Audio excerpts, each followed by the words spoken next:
आज की सुबह के लिए खुदा जबकि तू खुदा अपने बंदा के वसीला से कलाम करने जा रहा है खुदा बाप, जब तेरा पाक कलाम नाज़िल होता है खुदा, अंधे देखते, लंगड़े चढ़ते, मुर्दे जिंदा होते हैं खुदा बाप, और नए दिल तख्लीक होते हैं। तेरी शुक्रगुजारी करता हूँ खुदा, आज अपने बंदा के वसीला से कलाम कर, ताकि आज का पाक कलाम खुदा एक एक जिंदगी में खुदा बीज की तरह गिरे और बहुत सा फल लाए खुदा। छू पाक साफ कर, ब्लेस कर, बरकत दे खुदा, अभी से अपने नाम के लिए, जलाल के लिए, गवाही के लिए खुदा बाप अपने बंदा को इस्तेमाल कर, यीशु के नाम में खुदा मांगते हैं। रूह कुदस के लिए जोरदार ताली बजाएंगे।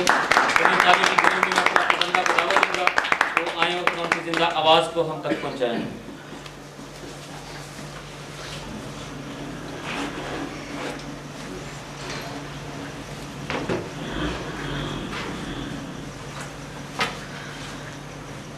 खुदावंद यीशु के जिंदा और जलाली और वफादार और कुदरत वाले नाम में आप सबको सलाम। मेरे अजीजों, खुदा का शुक्र करते हैं कि उसने हमें सलामती बख्शी और हम यहाँ पर सलामती से पहुँचाए गए। मैं कल गोजरा में था और रात को इबादत में कलाम सुनाने के बाद 9 बजे मैं वहां से चला और तकरीबन 2:30-3 बजे के करीब मैं घर में पहुंचा, ताकि ये इतवार का जो मैसेज है ये मिस ना हो। और कईयों के अंदर ये बात थी मेरे ख्याल में कि पता नहीं वो हैं या नहीं है, इसलिए जाने की क्या जरूरत है। अगर मैं नहीं भी होता तो फिर भी इबादत तो होती है, तो ये अच्छी बात नहीं है। आप सबको इबादत में आना चाहिए और जो नहीं आते उनको बताएं कि ऐसी बातें जो है ये अच्छी बातें नहीं होती। आज हमारे सामने जो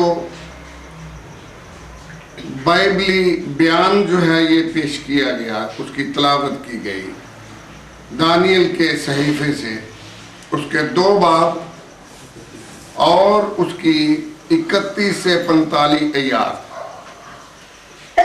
तो मैं आपसे अर्ज करना चाहता हूं कि दुनिया के शुरू से बादशाहतें टूटती और बनती आई, खा वो नबूकदनेस्सर की बादशाही हो जो कि बाबल पर थी, शाहाने फारस की बादशाही हो फारस पर, सिकंदर आजम की सल्तनत यूनान पर, या कैसराने रोम की हुकूमत रोम पर हो, या फिर कार्ल मार्क्स और लेनिनग्राड की हुकूमत या सल्तनत इश्तराकियत पर हो। इंसान की बनाई हुई सल्तनतें और उनके मामार जो हैं ये नेस्त होते जा रहे हैं, इसलिए कि उनकी हुकूमत खुदगर्जी, जुल्म, शाहवत, इस्तेहसाल की कच्ची और सतही बुनियादों पर कायम होती है। और जब हम इब्रानियों उसके 12 बाब की 26 से 28 आयत को पढ़ते हैं तो इन आयात में कुछ यूं मरकूम है, मैं फिर फक्त जमीन ही को नहीं बल्कि आसमान को भी हिला दूंगा। और जो चीजें हिला दी जाती हैं मखलूक होने के नाते टल जाती हैं, ताकि बेहिली चीजें कायम रहे। हम वो बादशाही पाकर जो हिलने की नहीं, उसको हाथ से ना जाने दें। तो ये जो आयत है इसके मुताबिक खुदा इंसान की बादशाही उखाड़ रहा है, इंसान की बादशाही को उखाड़ रहा है, और मसीह की बादशाही का हरकारा जो है, यूहन्ना जिसका नाम है, जिसके ताल्लुक से मत्ती की इंजील में लिखा था कि ये उसकी राहें तैयार करने को आया। जब हम मत्ती 3 बाब की 8 और 9 2 आयतों को पढ़ते हैं तो उसमें वो फरमाता, अब तो दरख्तों की जड़ पर कुल्हाड़ा रखा हुआ है, और जो दरख्त अच्छा फल नहीं लाता वो काटा और आग में डाला जाता है। तो सवाल ये पैदा होता है, ये दरख्त क्या है? ये इंसानी बादशाहतें हैं जो काट डाली गई। और दानियल के मुताबिक नबूकदनेस्सर ने जो रोया देखी, इसमें उसने एक मूरत को देखा जिसमें सोने का सर बाबल की हुकूमत थी, चांदी का सीना और बाजू मादी और फारस की हुकूमत, जिसे खोरस बादशाह ने 539 कबल मसीह में कायम किया। तीसरे नंबर पर तांबे का शिकम और राने, जिसे सिकंदर आजम ने 330 कबल मसीह में कायम किया, और यह यूनान की हुकूमत थी। चौथे नंबर पर लोहे की टांगे और लोहे और मिट्टी के पांव, यह रोमी सल्तनत, और पांव की उंगलियां, ये भी रोमी सल्तनत की हदूद में एक और सल्तनत की बहाली की तरफ इशारा था, जो कि यूरोपी बरादरी की सूरत में सामने आ रही है। जब हम दानियल 2 बाब की 45 और 46 आयत को पढ़ते हैं, तो यहां पे वजाहत यह है कि उन बादशाहों के अय्याम में आसमान का खुदा एक और सल्तनत बर्पा करेगा जो तअब्द नेस्त ना होगी, और उसकी हुकूमत किसी हुकूमत के हवाला ना की जाएगी। उसकी हुकूमत किसी हुकूमत के हवाला ना की जाएगी, बल्कि वो इन तमाम ममलकतों को टुकड़े टुकड़े और नेस्त करेगी और अब तक कायम रहेगी, और अब तक। और ये 5वीं बादशाही खुदावंद यीशु मसीह की बादशाही है, जो इंसान की गुनाह आलूदा सल्तनतों के खंडरों पर कायम होगी, और इसका इख्तियार तमाम जमीन पर होगा। पिछले दिनों में इसी बादशाही के ताल्लुक से एक कन्वेंशन का इंतजाम किया गया, जो कि सुल्तान टाउन थी, वो जगह सुल्तान टाउन थी ना, जहां पे वो सल्तनत के ताल्लुक से, बादशाही के ताल्लुक से जो था वो प्रोग्राम किया। तो मैं आपसे अर्ज कर देना चाहता हूं कि उसकी बादशाही जो मसीह की बादशाही है, इसकी सबसे पहली मुनादी जो है ये यूहन्ना ने की, इसके बाद यीशु ने की, फिर शागिर्द करते रहे, और आज हम भी उसकी बादशाही की मुनादी करते हैं। और यीशु मसीह ने नबूकदनेस्सर को यह बात कही थी कि जब तक कोई पानी और रूह से पैदा नहीं होता, नए सिरे से पैदा नहीं होता, वो आसमान की बादशाही को देख भी नहीं सकता। और ये बातें लोगों की नजर में बड़ी मायूब सी बातें। निकोदेमुस जो कि आलम शरा था, वो भी समझने से कासर, और उसने फौरन से कह दिया ये कैसे हो सकता है कि आदमी दोबारा से अपनी मां के पेट में जाए और फिर से पैदा हो। तो यीशु ने उसको साफ तौर से कहा कि जब तक कोई पानी और रूह से पैदा नहीं होता, वो आसमान की बादशाही को देख भी नहीं सकता। उसने कहा जब मैंने जमीन की बातें की और तेरी समझ में नहीं आई, तो अगर मैं आसमान की बातें करूंगा तो तुम क्यों करके समझोगे। तो मेरे अजीजों, इंसान की बादशाही सोने से मिट्टी की जानब बढ़ रही है, सोने से मिट्टी की जानब बढ़ रही है, यानी कि अरूज से ज़वाल की जानब बढ़ रही है, अरूज से ज़वाल की जानब बढ़ रही है। और इसका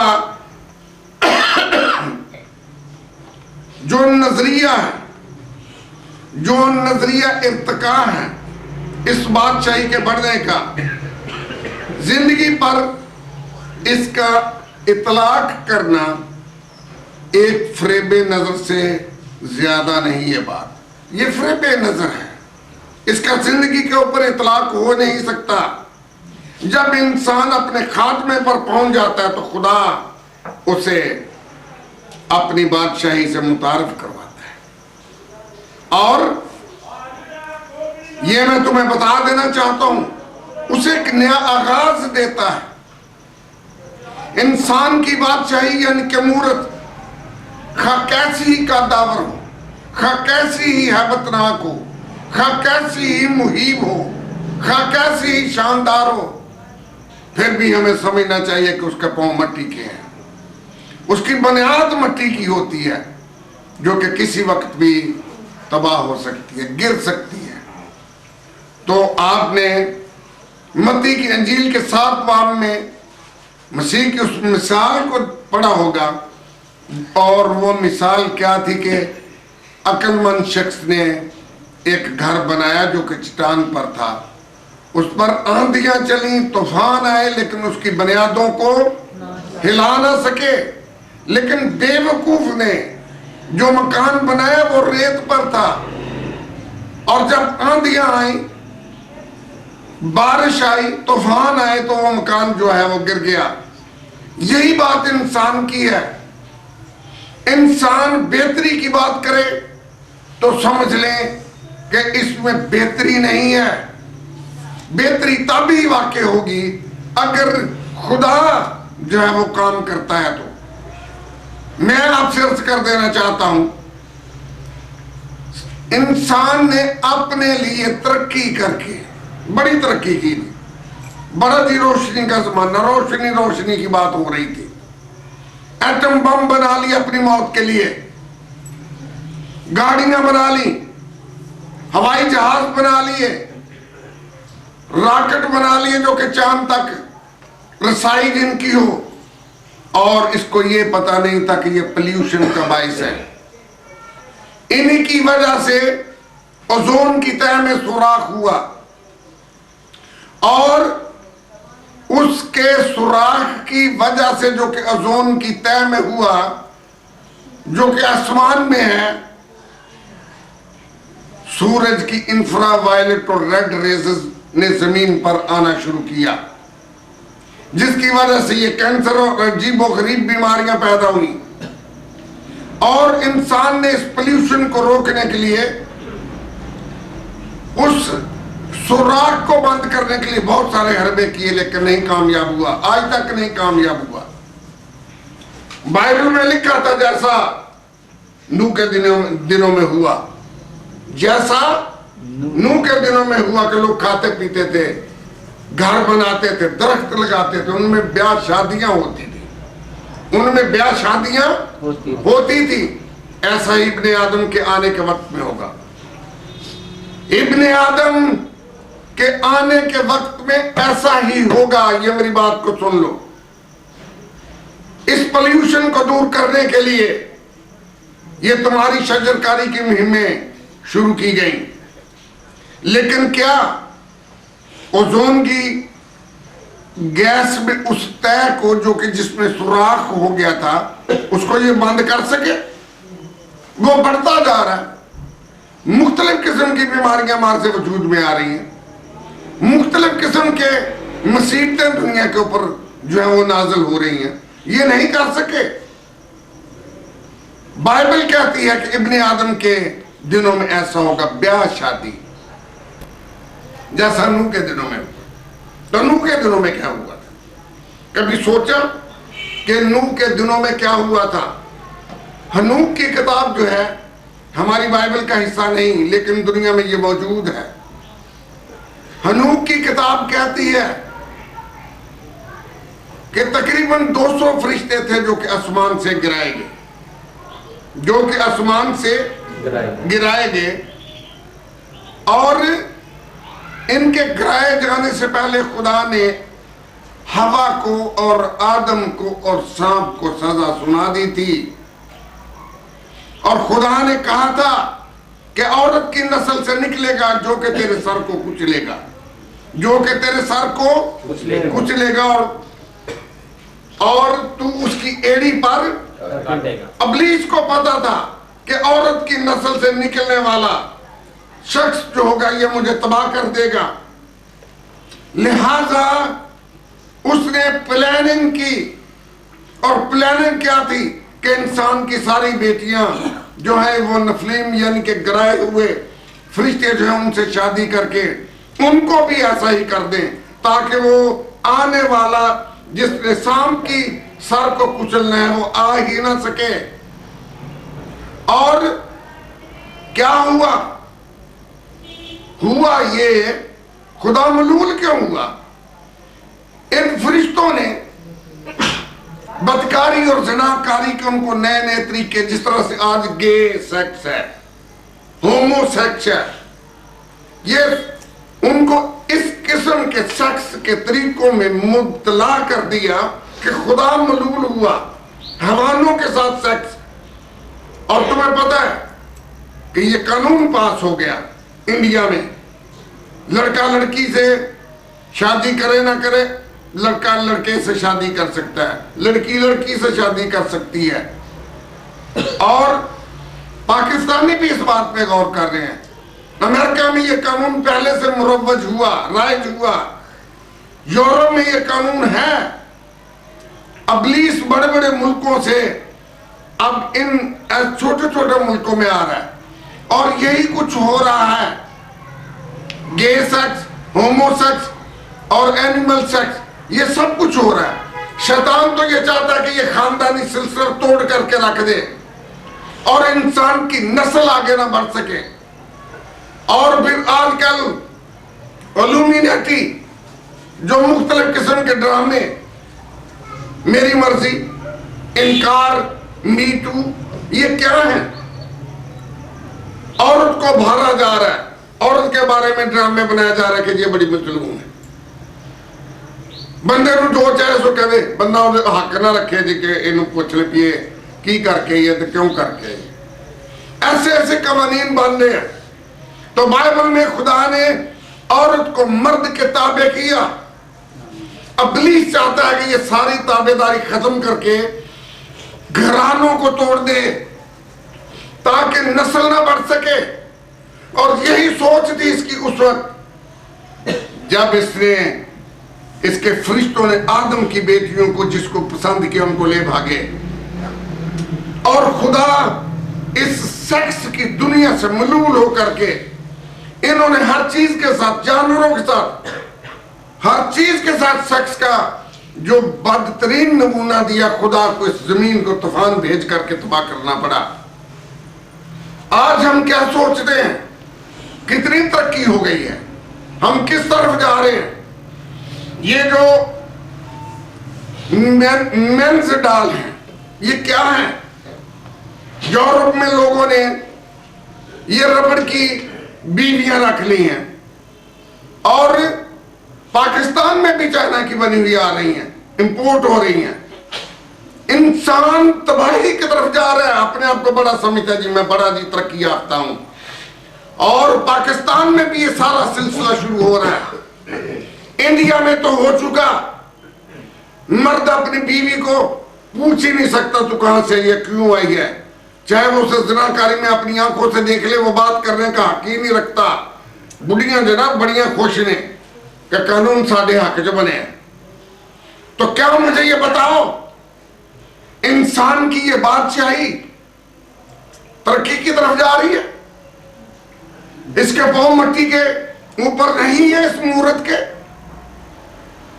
मेरे अजीजों, इस बादशाही को तबाह करने के लिए यीशु आने वाला है। जब यीशु मसीह दुनिया में बच्चे की सूरत में आया तो मुनादी हुई, आसमान की बादशाही नजदीक आ गई है, तौबा करो। तौबा का अमल ना पढ़ो, तौबा करो। बाइबल कहती है तौबा करो, सी तौबा का अमल पढ़ते रही नहीं। बाइबल तौबा की बात करती है ना, असि अमल पढ़ते रहने, अमली वड्डे वेखो। हाँ, मैं आपसे अर्ज कर देना चाहता हूं, बाइबल की बात को समझो। बाइबल क्या कह रही है? अगर तुम खुदा के लोग हो और इब्लीस के लोगों के साथ तबाह होना नहीं चाहते तो मुकाशर में लिखा है, क्या इस उम्मत के लोगों इनमें से निकल आओ ताकि उनकी बदकारी की सजा में तुम भी मारे न जाओ।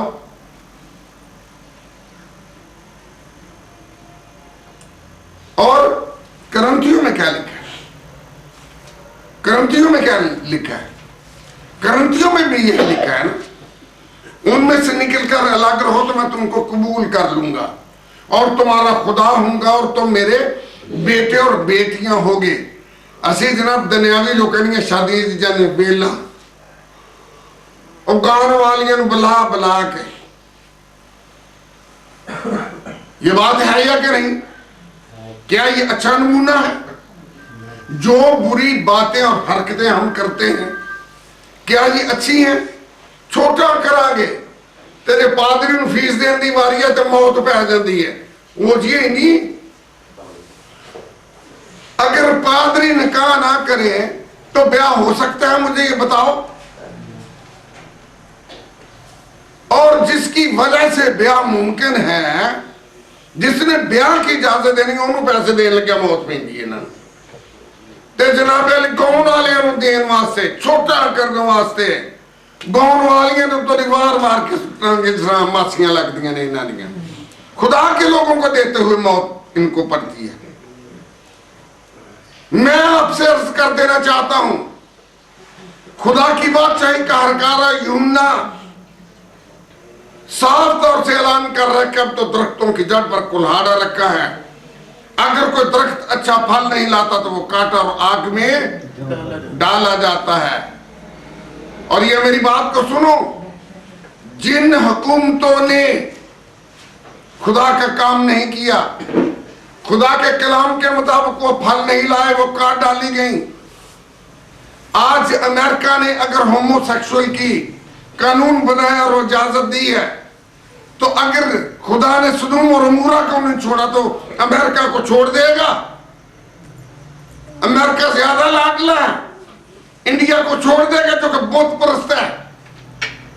पाकिस्तान को छोड़ देगा? नहीं छोड़ेगा। हम तबाही की तरफ जा रहे हैं, हमें खुदा की बादशाही में दाखिले की जरूरत है। और यीशु मसीह ने कहा था आसमान की बादशाही नजदीक आ गई है, तौबा करो। और जो तौबा करके बपतिस्मा लेता है, बाइबल में लिखा है जो ईमान लाए और बपतिस्मा ले वो निजात पाएगा। इसी के ताल्लुक से निकोदेमुस को यीशु ने कहा था ना, नए सिरे से पैदा ना हो तो आसमान की बादशाही को देख नहीं सकता। यानी कि ये दो स्टेप जो है, ये आसमान की बादशाही में दाखिले का टिकट है, ये मैं समझता हूं। ये दो स्टेप्स आसमान की बादशाही में दाखिले के स्टेप्स हैं। अगर कोई ये नहीं करता तो उसके अंदर आसमान की बादशाही कायम नहीं हो सकती। और अगर उसके अंदर आसमान की बादशाही कायम नहीं हुई तो जब यीशु 1000 साल बादशाही करने के लिए जमीन पर आएगा तो यीशु की इस 1000 साल बादशाहत में जो जमीन पर होगी उसमें शामिल भी नहीं होंगे, वो अजाब में डाले जाएंगे। 1000 साल बादशाहत के लोग वही हैं जिन्होंने उसकी बादशाह को अपने अंदर ले लिया है। तो सवाल ये पैदा होता है, खुदा की इस बादशाह में दाखिला कैसे हो? तो मरकस पहले बाब की 14 और 15 तौबा और मसीह पर ईमान, उसने कहा था ना तौबा करो और अपने गुनाहों की माफी के लिए यीशु के नाम पर बपतिस्मा लो, यही कहा था ना, कुछ और तो नहीं कहा उसने।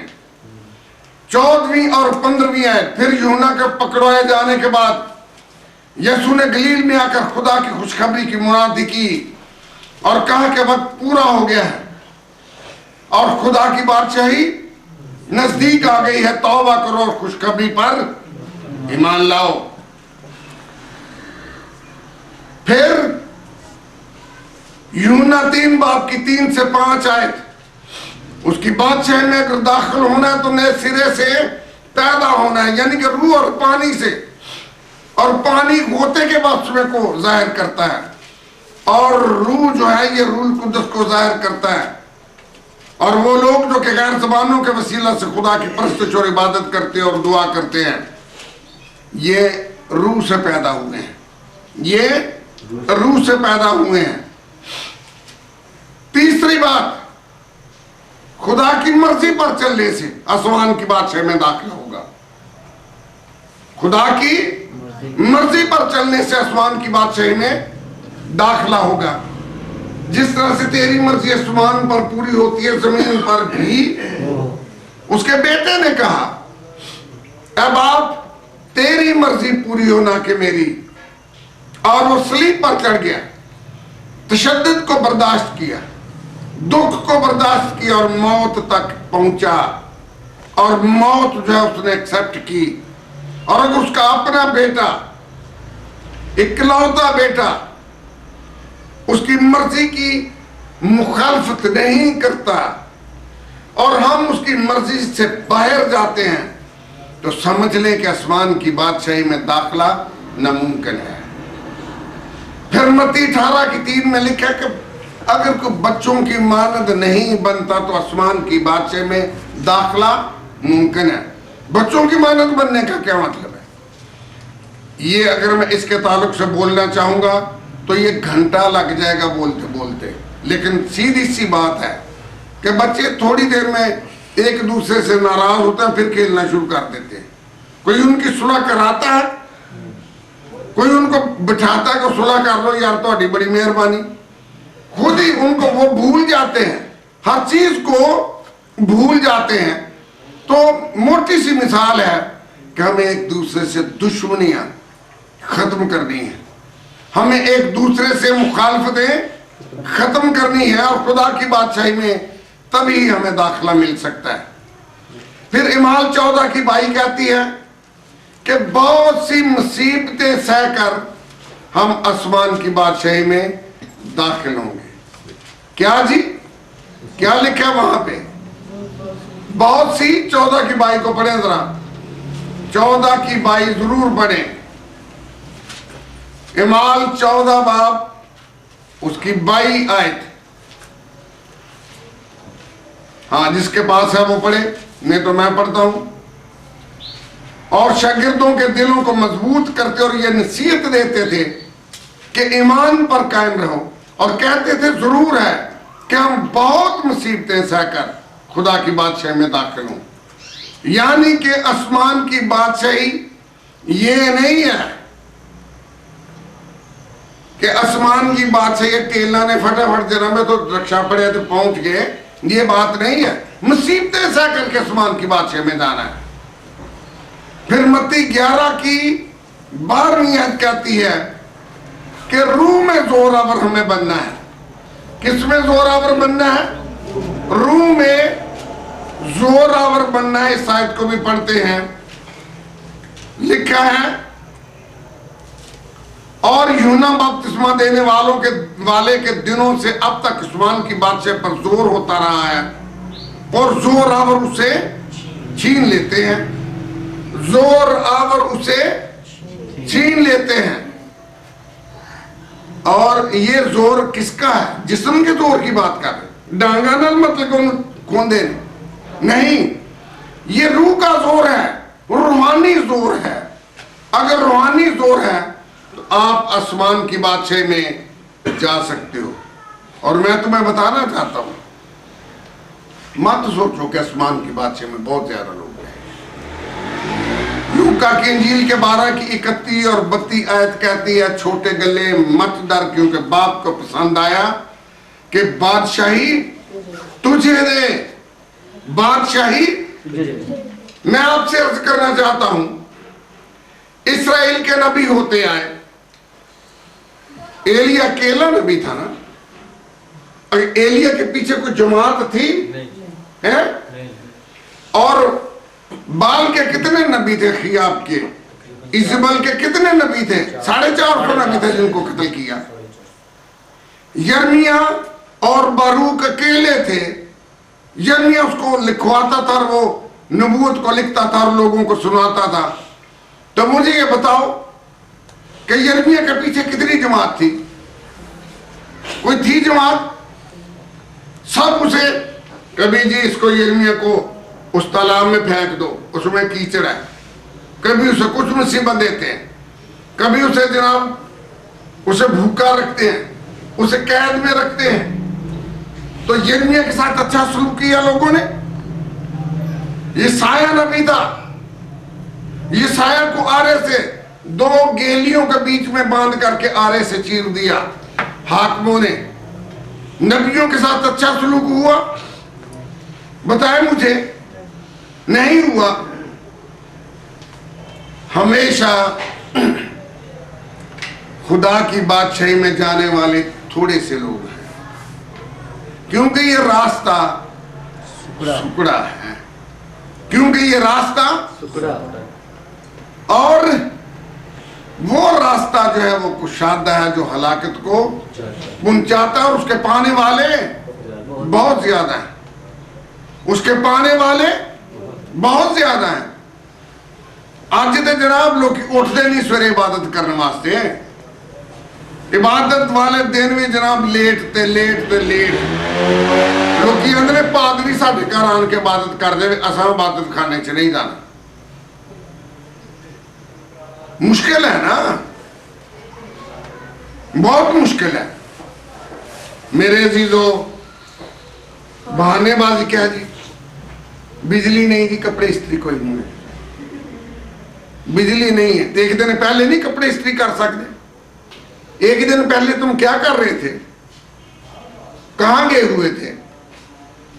मेरे अजीज भाइयों और बहनों, दोस्तों, ये मेरी बात को सुन लो, बच्चों ये बातें सुन लो।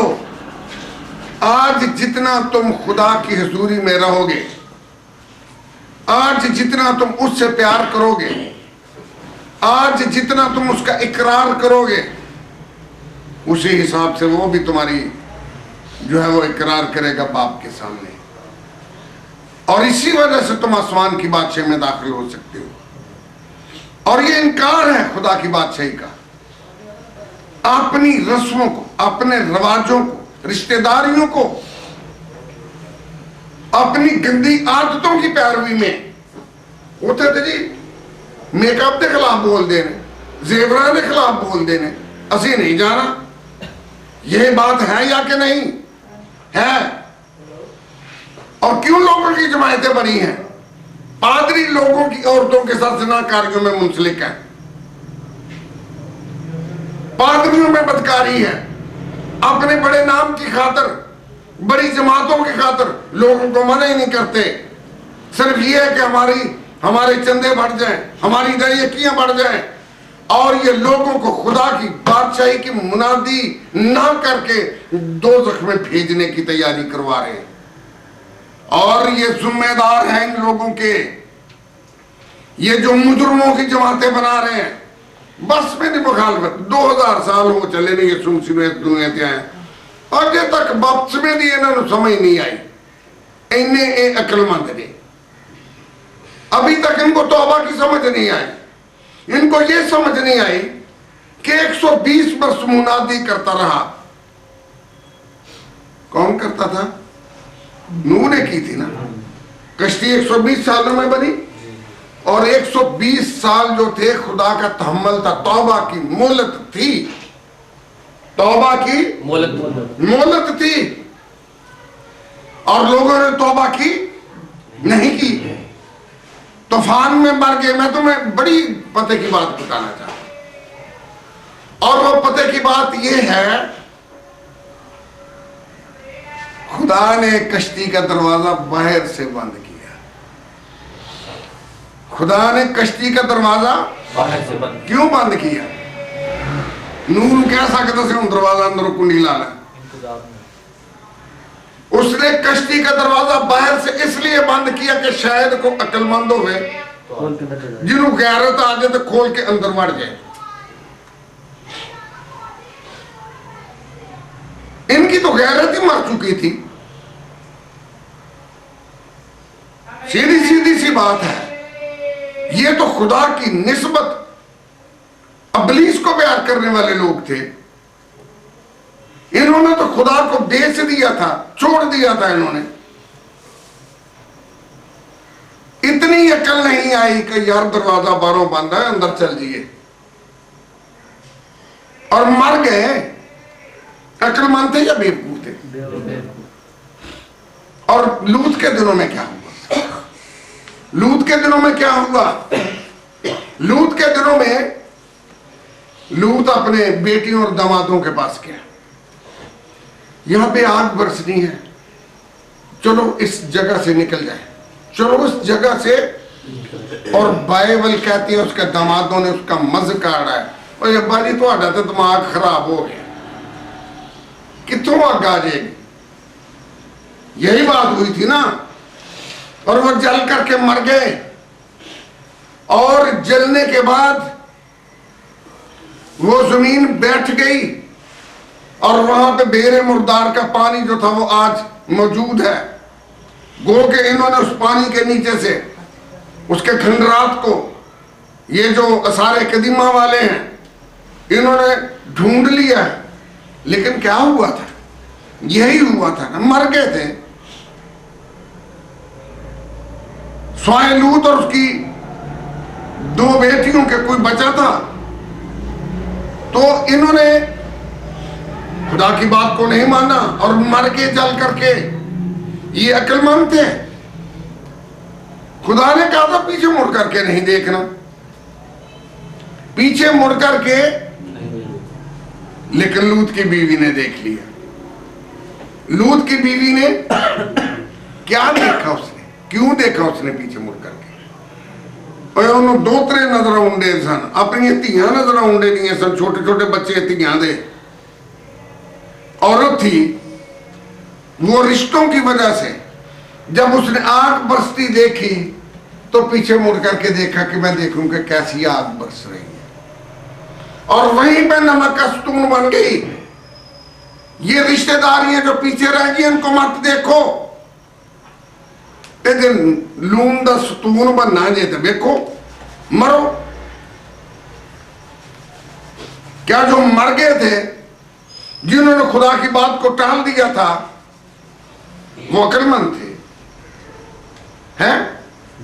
अक्लमंद थे? नहीं थे। लेकिन यूना ने मुनादी की, यूना ने मुनादी की। यूना तो मुनादी करने के लिए नहीं जाना चाहता। बाबलियों ने इन पर बड़े जुल्म किए थे। ये नैनवा बाबल का हिस्सा था। ये शहर नमरूद ने बसाया था, ये बाबल भी नमरूद ने बसाया था।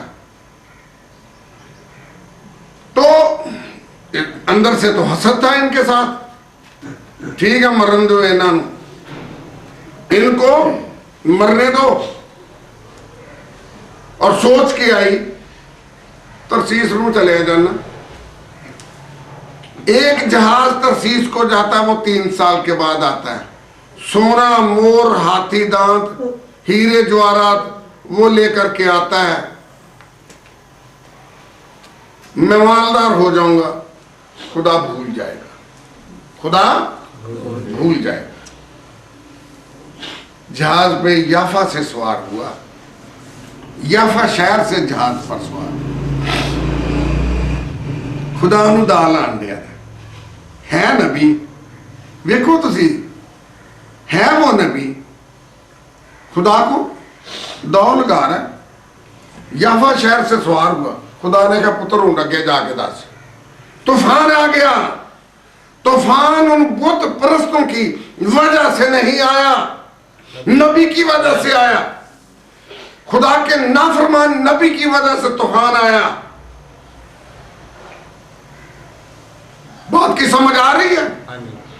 आज ये जो जाली पेंटिकॉस्टल हैं, जो कि खुदा के कलाम की सही मुनादी नहीं कर रहे, लालच की बिना पर साड़ियां जमाता न टूट जान, ये सही मुनादी नहीं कर रहे।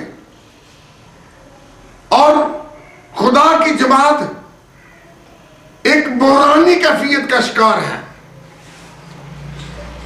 और तलातम है। तूफान आया हुआ है। तो ये किसकी वजह से है? नबी की वजह से, इनकी वजह से, जो रूल कुदस के दावेदार हैं और बेईमान हैं, लालची हैं। और बाइबल कहती है लालच बुत परस्ती के बराबर है। बड़े ऐसे लोगों ने कहने जी वो तो जी बुत बना के पूजते हैं, तुसी घट हो।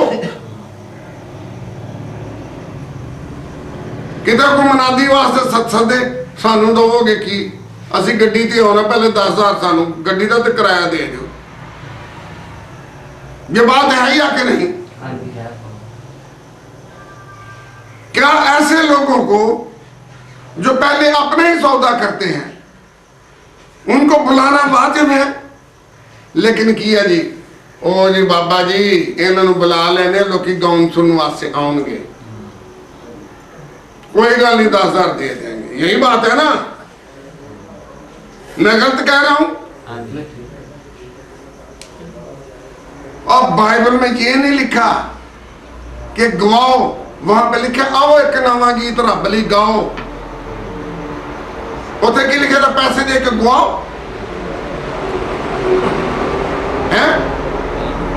क्या लिखा है जी? आओ एक नवा गीत रब लई गाओ। असी गाने गोईए बुला लो जी, गोईए गाणगे, लोग बड़े महसूस होंगे। फिर लोगों की एक अलमारी की इबादत उठ उठ के उन्होंने वाजिया तबलिया के पैसे रखने। आओ जिस तरह ये बड़े तमाशबीन ने, इन्हों तो वड्डा तमाशबीन कोई नहीं। शर्म नहीं आती, खादम भी नहीं दसते कि हरकत बुरियां जे ना करो। अगर देना है इबादत के बाद उसकी जेब में जाकर के डाल दो, जो कुछ भी डालना है इकट्ठे करो पैसे उसकी जेब में डाल दो।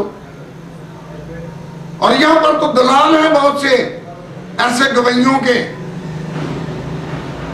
70,000 80,000 के ऊपर सौदा करते हैं, 20,000 तो अपनी जेब जो पाया ना तो बाकी तो उन्होंने देता। तुसी भाई जी 50,000 तो थले नहीं आती की ओदा ना है तमीना तक, तुसी 30,000 दे दो। ये है या कि नहीं? ये दलाली है या कि नहीं? ये मुझे बताओ, क्या खुदा के कलाम के मुताबिक ये दुरुस्त है? ये सौदेबाजियां नहीं जी, मुनादी के खिलाफ। क्या ये मुनादी की मुखालफत नहीं है?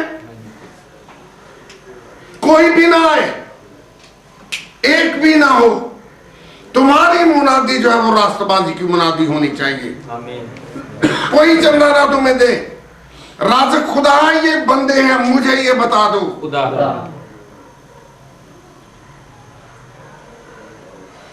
ਅਸੀਂ ਇਹਨਾਂ ਨੂੰ ਰੱਬ ਸਮਝੀ बैठे हैं।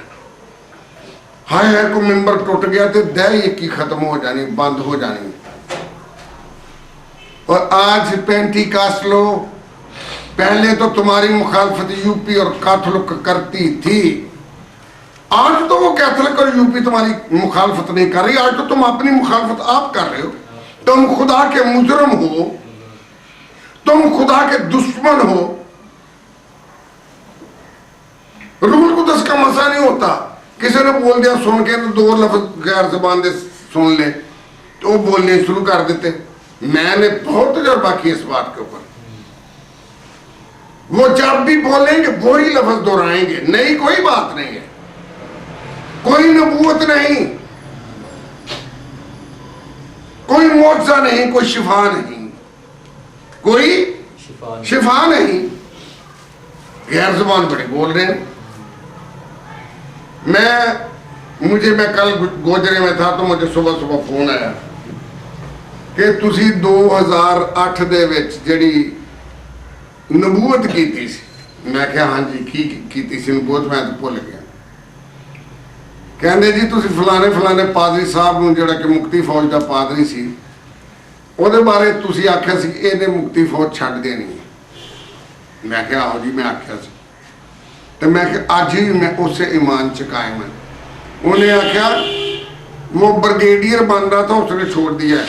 उसने कहा या तो ये होते वाली तालीम जो इसको साबित करो कि ये गलत है, और ये झंडा बाइबल से साबित कर दो। ये झंडा तुम फेर तो कहते हो कि तुम्हारा बदमा हो गया, ये झंडे वाली तालीम साबित कर दो।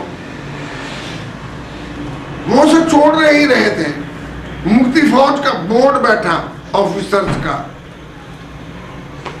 और उसने कहा तुम्हारे यहाँ पे ब्रिगेडियर जनरल जो कुछ भी हो मुझे साबित करो, अगर तुम इस तालीम को कायम करते हो गोते की तालीम को, तो मैं तुम्हारे साथ हूं, नहीं तो मैं तुम्हारे साथ नहीं रहना चाहता। और उसने छोड़ दिया। उसने क्या किया? छोड़ दिया। और यही वो शख्स था जिसने वो केड़ी डीबी च सानू सद्या सी ते मैं ते नरीम तुम गए सन और हमने उसे तालीम दी थी। वो पादरी जो था वो मुक्ति फौज का पादरी था और जिथे मूंगफलियां होंदियां ने ओए इधर है जोराबाद वाले पासे 26 डीबी सी के केड़ी डीबी सी। तुम मेरे नाल से ते रात हम रहे थे, तुझे याद है? तुम डरता रहे उस कमरे को राती है? 26 ही है मेरा ख्याल, 26 डीबी थी। और ये बिशप सैमुअल जॉन जो गोजरे वाला ये भी गया हुआ था, इसको भी बुलाया हुआ था।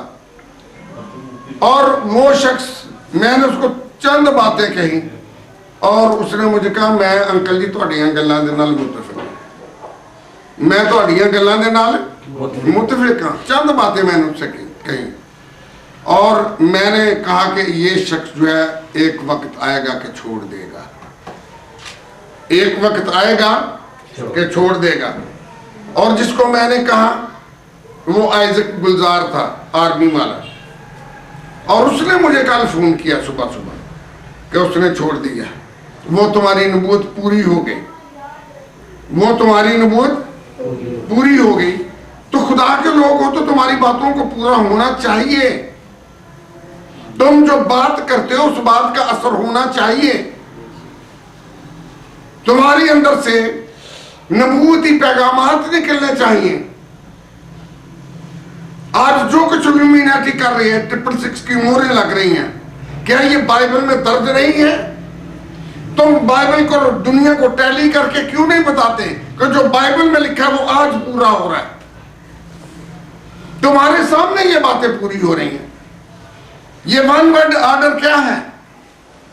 ये जो तुम क्या समझते हो इमरान खान इस्लाम की मतलब इस्लाम को लाना चाह रहा है, नया पाकिस्तान क्या है? उधर मोदी कहता मैं नया इंडिया बनाऊंगा, ये क्या है? ये सब वन वर्ल्ड ऑर्डर चल रहा है। और वन वर्ल्ड ऑर्डर क्या है? एक मजहब होना चाहिए, एक ही हुकूमत होनी चाहिए जो पूरी दुनिया पे हो। और ये किसकी हुकूमत है? डेविल की। ये किसकी हुकूमत है? शैतान की हुकूमत है। बाकी को समझ आ रही है या नहीं आ रही? और सब कुछ उसी तरह से हो रहा है। अगर वन वर्ल्ड ऑर्डर नहीं होगा तो क्या ये जो तुम्हारी इकॉनमी है उसको कोई कंट्रोल कर सकेगा?